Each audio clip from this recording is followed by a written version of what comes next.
I've owned a robot vacuum and mop for 5 years, and here's what my frustrations have been with it. After reading a bunch of reviews, I got this one because I wanted to see if it would solve those annoying problems that my other ones had. The water tank in my old mop was way too small. I'd have to fill it 2 to 3 times for one cleaning. This is the size of the water tank for the new one, and as you can see, it is way bigger. It's going to last several cleanings. So after one cleaning, this is how much was left, over half. So this is probably going to last me 2 to 3 cleanings. My old vacuum would bang into my walls and sometimes leave little marks.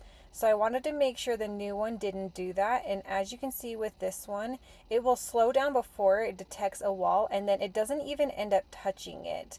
Another thing with my old vacuum, when it would go into my closet, it would get tangled underneath all of my clothes.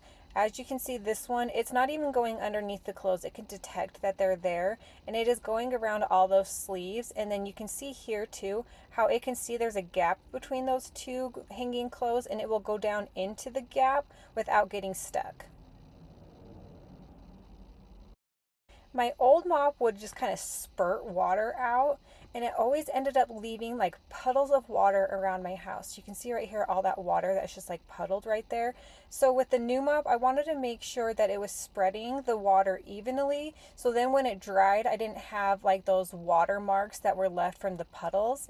This one is definitely a lot better at that. You can see that it's evenly coated, and when it dried without any streak. My old mop couldn't cross carpet, which meant my bathrooms were never getting mopped. The new one can cross over the carpet, so you can see right here it went from my hardwood floor mopping and is now turning the corner and going to do my master bathroom.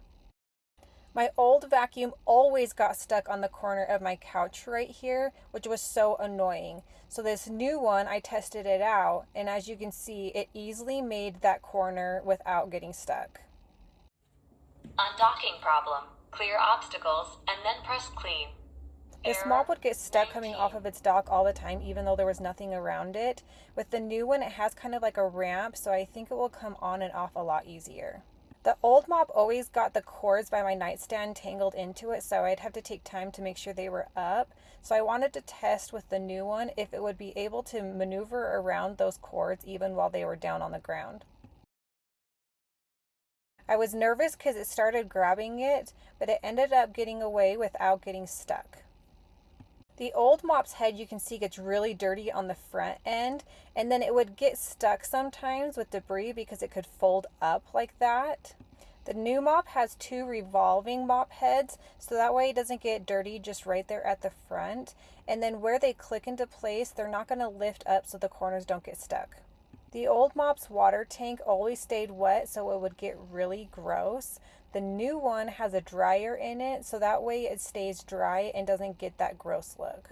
Okay, now I want to show you the sound difference between the 2 vacuums.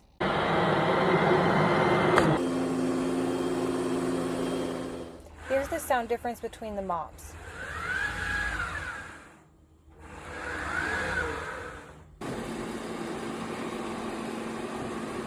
When the vacuuming is emptying, it can sound like a rocket.